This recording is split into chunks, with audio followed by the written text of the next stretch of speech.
Praise God. Hallelujah. May butag igsoon. Manindot kaya itong panahon, no?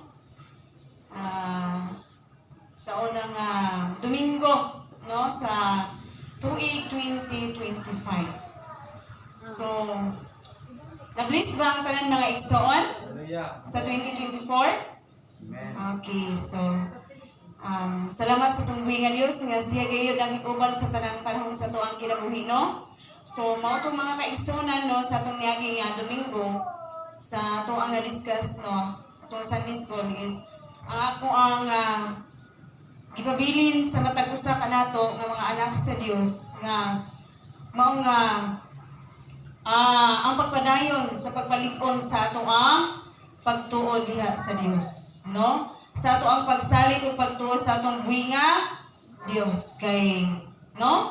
Karon gani nga 2025, so na po'y sa ito'y giingon nga na po'y sa to, maabot na po'y virus, no? So it means wala gyud ta kabalo, no? Kung unsa gyud ang mahitabo, no, sa panahon, sa atong panahon. So only God lang gyud, siya lang gyud ang nakahibalo sa tanan, no? So mao na mga kaigsonan nga akong gidasig sa inyo last na ko nga Sunday School ato ang 2024 mao nga ang pagbabilin sa ato ang pagsalig ug pagtuo diha sa atong binganos. Maggiyon sa man ang kalibutan ang ato ang pagsalig ug pagtuo kinahanglan nga lig-on gyud ta diha sa atong buhi nga Dios. Amen.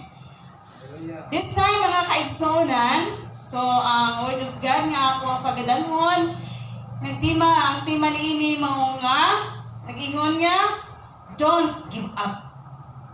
Okay. Sumindot kay mga kaigsonan, no? Don't give up. Okay. So dili kita mo hunong, dili ta mo surrender sa pagbuhat o mga maayong butang sa ato ang kinabuhi. Amen ba? Ato ba nabuhaton? Okay. So mga kaigsonan, ang ato ang bersikulo mao nga nag-ingon diri sa Galatians 6:9 atong basahon. Okay, sa Galatia niingon diri sa in English niingon diri, and let us not become weary, no, in doing good, for that at power we will reap a harvest if we don't give up. No? Niingon siya nga dili ta mo hunong, no? No, sa pagbuhat sa mga di magtapol sa pagbuhat sa mga butang nga mga maayo. Kay kining tanan, pag abot sa panahon, mubunga kini og naatay anihon. So basahin ninyo basahin ito sa Galatia B, kung sa ingon diri. Galatia, ingon siya. Okay. Palihog ko open sa inyong Bible mga kaigsonan, ug dagdala mo, no? Galatia. Okay, nari. Galatia 6:9 lingon ang pulong sa 9. Busa dili kita magtinapulan sa pagbuhat og maayo. Kay kun magmalasigon kita, maabot ang panahon nga makaani gayud kita sa bunga niini. Okay, so dili gyud ta maghunong, no? Dili ta mo give up, dili ta mo surrender sa pagbuhat sa mga maayong butang kay puhon-puhon na atay buton mga kaigsunan. Okay, so sa tinun-anay mga kaigsunan sa ato ang kinabuhi, no? Maabot magyud ang kabugnaw. Ngano ka na maabot gyud ang kabugnaw, no? Ano? Maabot ang kabugnaw. Bisan gani sa atong panguna-una, kayon ko man og lutuson ta in physical ra. No? Lutuson pud ni ato ang panguna-una di ay. Atong espirituhanon nga pag kinabuhi. Okay, ganun makaingon ko, ana. Bis lagid po ni sa ako ang experience, no? Ganun man. Kinibitang akong pagpanudlo sa inyo, ha? Naingon ko, 2025 naman. Nabot sa una-una ba? Masig ka na, pwede na po siguro lain ang magdala. Anak ko ba, no? Anong puli-puli ba? Okay. Kaya, sa akong sige na ko gunahuna, mawitong nakaunuhan ko, don't give up. No? So sige na kung pangunaw na, sige kung pangunaw na. Nanong mo surrender man ko sa pagpamulong sa Dios, no? Nanong mo surrender man nga maayo man nga pinuhatan, maayo man nga pagawi sa imuhang kinabuhi, no? Pero maabot gyud sa punto nga makaluna ta na kuan jud kay ang buhat day sa kaaway mga kaigsunan nga kana ang gubon ang imong napundar, no? Nga napundar nimo nga mga maayong butang diha sa atong buhi nga Dios, no? Ang foundation nga imong gibuild diha sa atong buhi nga Dios iya siyang gubon. So ingon anak gyud ka mayroon ta ang buhat sa kaway ang kanang kuan apo na sila gahom, no? Pero dili na sila kalabaw, no? Di na sila kaglabaw sa gahom sa Dios, no? So it means ilapod ka sa man sa agon pud kanila ba sa agon pud ang imuhang panghuna-huna mga kaigsunan, no? So ningon diri ang Colossus 10:23, no? Ningon siya diha nga ditong basahon 23 hangtod sa 24.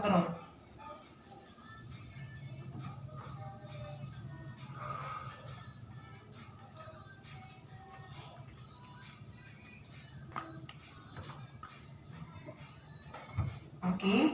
Ngayon diri ang Colossus. Colossus 10.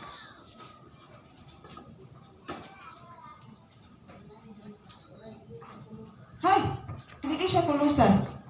Mateo. Okay.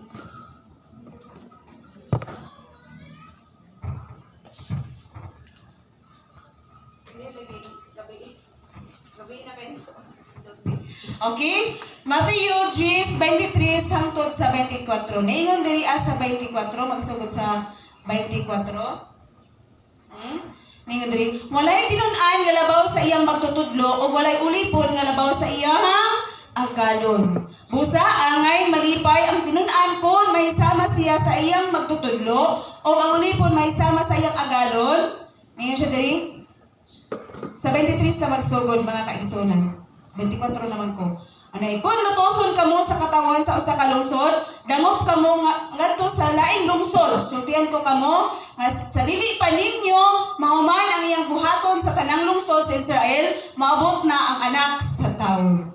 So it means mga kaigsunan, aduna tay mga kamagkalailahi nga mga pagluto sa tuang kinabuhi. Ug diha sa panahon nga maabot man na nga mga pagluto sa tuang kinabuhi, ningon ang atong buhi nga Dios nga sa dili pa ka lutuson mo abot nga siya. So it means nga iya kang proteksyonan, no? Iya kang ibalhin, no? Sa dapit nga walay paglutos.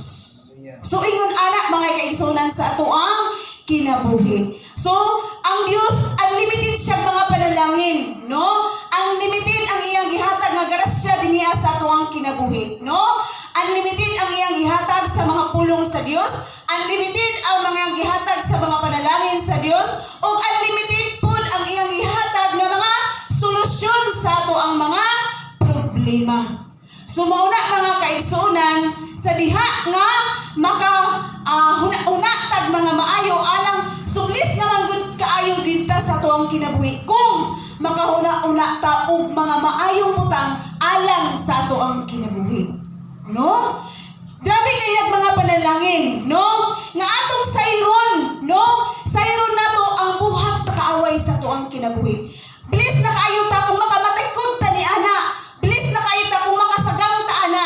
O bilis na kaayo ta kung ato siyang madaog kumbaga sa ato ang kinabuhi, no? Nga kanang dili sila mo'y mudaog kun dili ikaw mo'y makadaog diha batok kanila, no? Batok sa buhat sa kaaway mga kaigsunan. So klase tag mga pagluto sa ato ang kinabuhi. Ang ato lang nga kung maabot man nga punto nga anaatay kabugnaw, gikinahanglan nga ato na siyang madaog.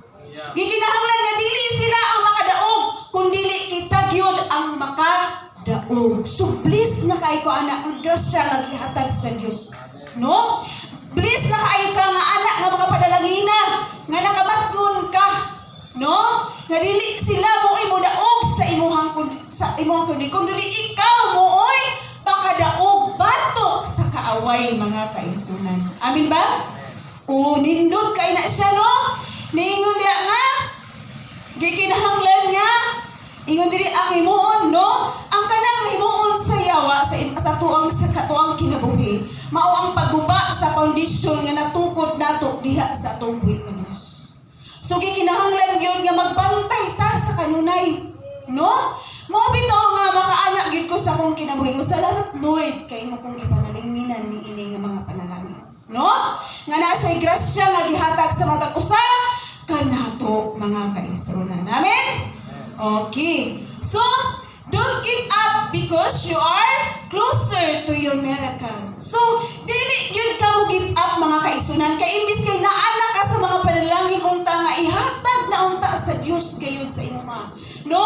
Hatagan kag mga imposible nga mga panalangin, no? Mga milagro nga mga panalangin. Imo na unta na siyang madawat pero ni give up ka. So ingon siya nga, don't give up.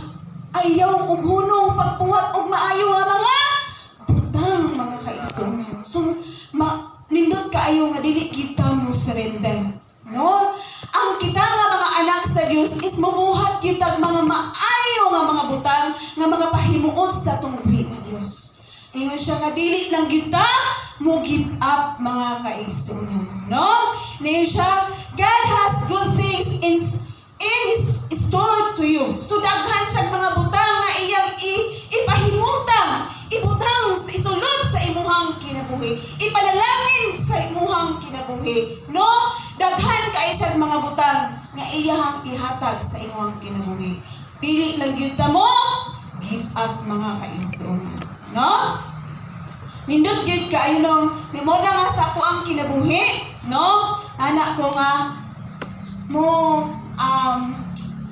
padayon ko kung unsa ang ako ang namutangan, no? Padayon ko kung unsa ang tinuod nga pagtawag sa Dios sa ato ang kinabuhi, no? Stay true to our calling, no? Kung gitawag ka sa Dios, padayon lang gyud mga kaigsunan, no? Kung aduna may mga plano or mga panalangin nga gigrasyahan ka sa Dios, padayon ni anak mga kaigsunan, ayaw og hunong, no?